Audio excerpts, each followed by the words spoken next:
right? So I promised a few people that I'm gonna make this Nightblade build, and I'm gonna do it. This is a great build. If you want to X, Nightblade is where it's at. I think Nightblade is the best Xing class in the game, by far. DK is quite good, but I think Nightblade's a little bit better just because of Cloak and the amount of burst that it has and the amount of healing power that it has. Nightblade is in a great spot right now, and I really do recommend trying this build out and putting your own spin on this build. I really want to make builds to kind of inspire other builds. You can copy exactly what I do, but I think builds are meant for kind of learning what other people are running and putting your own spin on it. I think that's what builds are meant for. So I'm gonna go ahead and get into this, and we're gonna talk about this build here. So unbuffed stats here. 25,000 max mag. This is good. 30,000 max health and 17,000 max stam. I think just kind of a reference point for everybody. I think 25 to 26k max mag is about good. Anywhere from 28 to 30,000 health is about good, and then anywhere from 17 to 18,000 max stam is about good. Recoveries, we got a decent amount of recovery. This is unbuffed, so we get up, when we're buffed, we get up to like maybe 2,000 maybe, but I'm buffed for about 1,600 mag recov, 1,200 stam recov, and health recov is obviously low. Spell damage, we're about 4,000. It was a little bit higher because I had Camo Hunter on, but I took that off recently, just because of Cloak having what Camo Hunter had. No point in having Camo Hunter when Cloak has it. Spell Pen, 10k Spell Pen, which is wild. It's a lot of Spell Pen. This is going to only get higher with the build. I think this build probably has over 20k Spell Pen, if not more. As a Nightblade, you have so much pen. That's why it just hits so hard.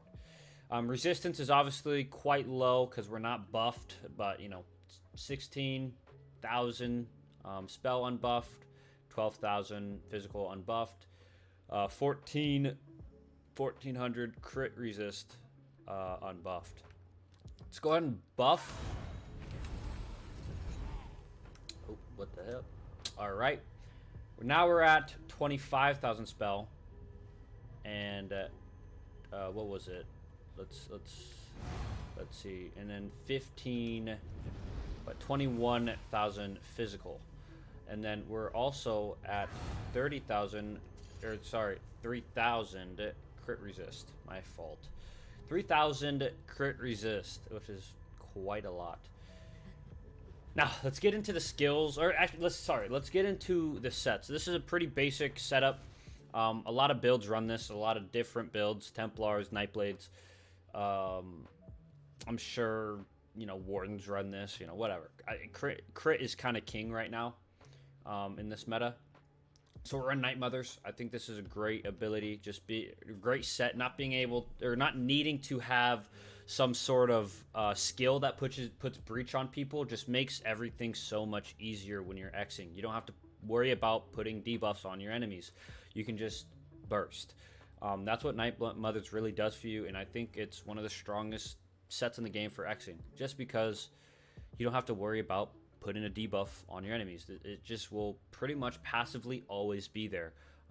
It is a proc set technically, but it's gonna pretty much always be there no matter what, just the amount of crit percentage we have on this build. Night Mothers, we got Rallying Cry on the back bar, Ice Staff. Oh yeah, by the way, double axes. We want to try to push our crit damage as high as possible, so we got double axes. Ice Staff on the back bar, so our blocking is reduced and also buffed. Rallying Cry, this is kind of, basic set. Everyone runs this set. This is a great set. I like Powered over Defending, just due to, being into Cloak a lot. When you come out of Cloak, you want that healing to be thick. You want that healing to be thick when you're in cloak, when you're out of cloak. You kind of just want to survive by running around on this build. Enchantments, I like weapon damage on the back bar. Just really give me some more burst to my healing. And then poison, shock, just for some status effects. You also run a poison, any poison you'd like if you'd like. Balorgs, this is great for the burst. The ults on this build hit very hard and heal you for a lot. So just ultimates just change the game on this build. And Balorgs really makes that burst with your ultimate just hit so hard. Like it's almost like you can't survive it. It is crazy how hard this build hits. Trainee, just for some extra health, some extra resistances because we're running a heavy reinforced. I do recommend this, a heavy reinforced of really Night Mothers or Trainee. You could put a Night Mothers here as well and run a Trainee somewhere else.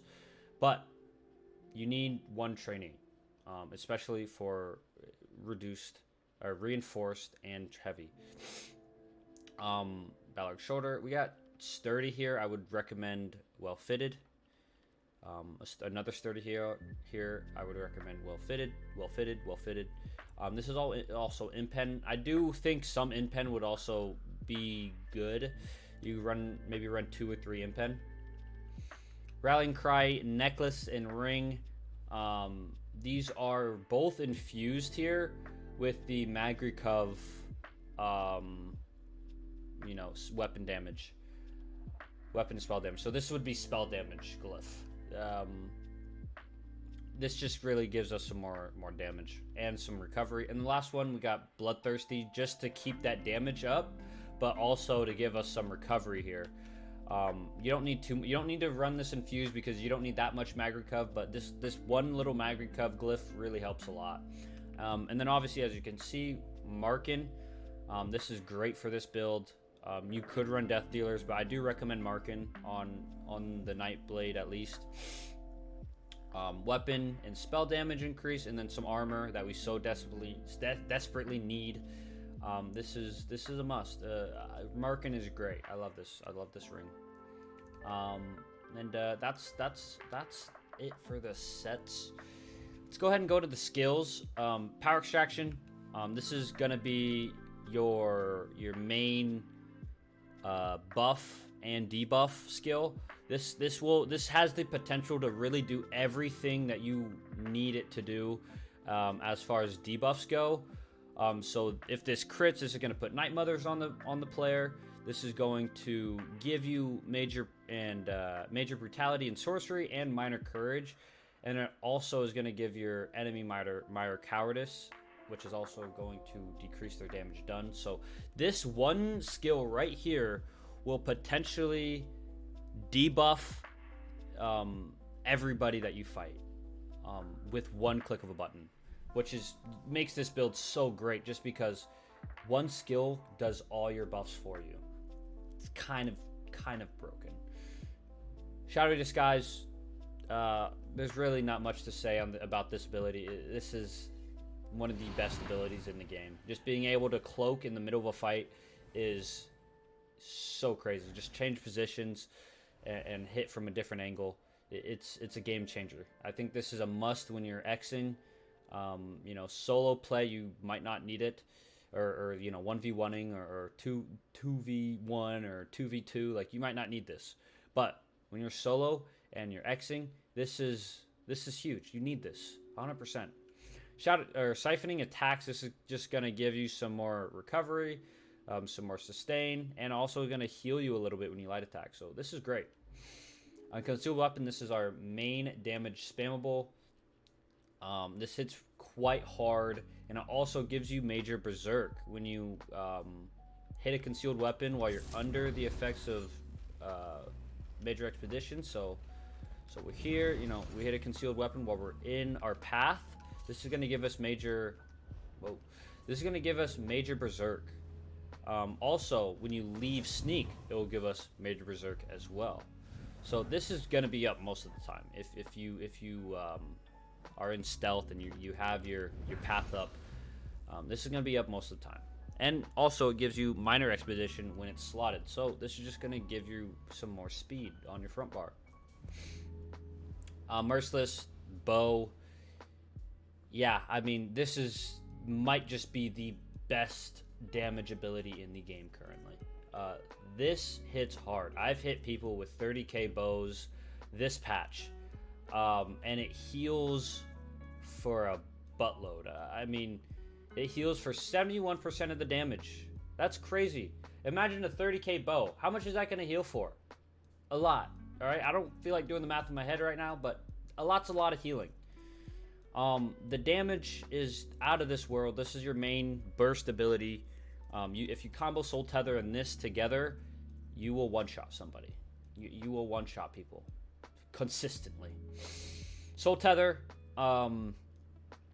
you can run in cap here if you prefer. I think Soul Tether is 10 times better than in cap though when you're Xing. This will give you a fat heal when you hit it. And it will continue to heal you for the duration that it's going. 8 seconds is a long time for an ultimate at least. And the healing that it gives you is crazy. I've had 10 people on me and I hit all of them with the Soul Tether and my health was not moving at all because of the amount of healing that this was giving me. This allows you to just stay in the fight and continue to deal damage after you hit it. So this is just a game changer when you're Xing. This is gonna just make you so tanky when you have this healing. And it's going to hit so hard. It stuns everybody around you as well.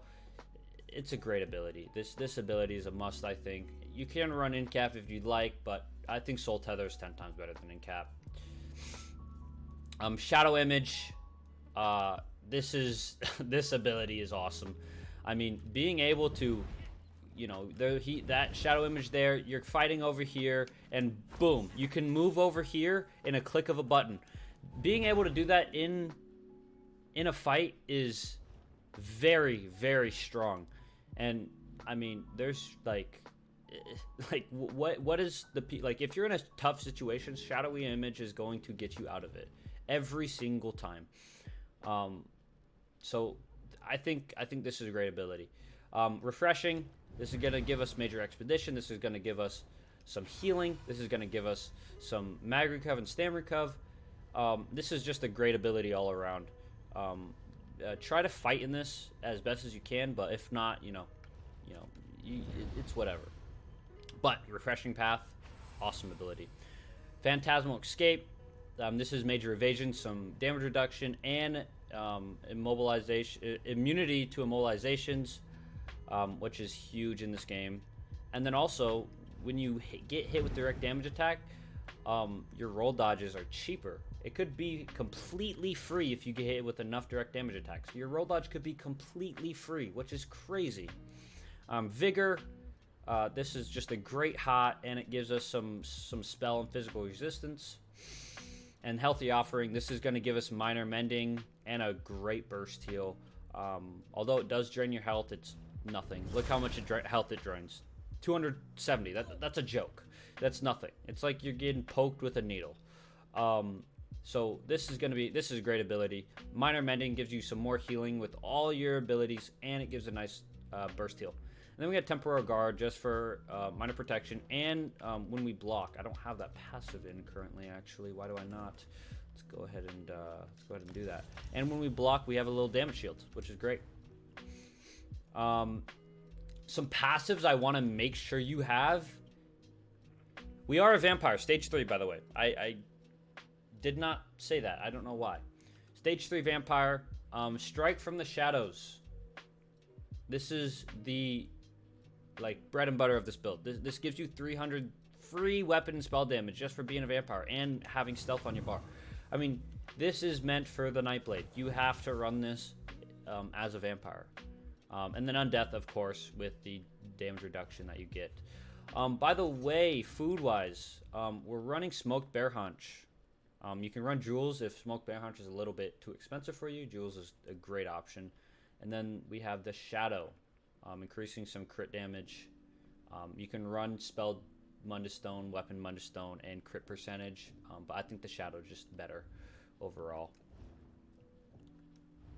I think that's all for that. Oh, we also are Khajiit for some just more crit damage. We really want to get that crit damage and crit healing, not to mention crit healing is also great on this build. Let's go ahead and head into the champion points. We got Fighting Finesse as our first champion point here.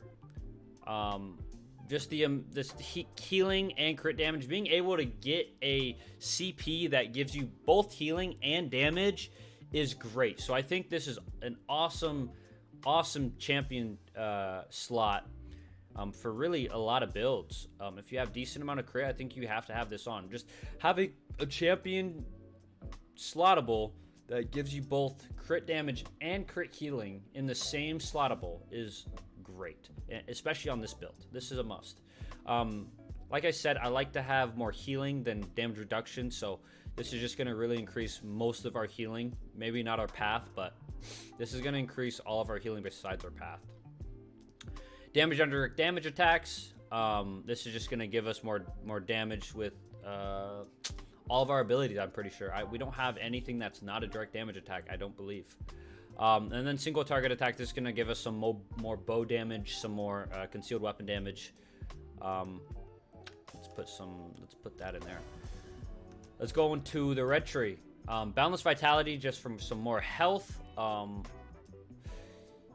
think you can't really go wrong with having good amount of health on this build. Sustained by Suffering, just for more sustain. Relentlessness.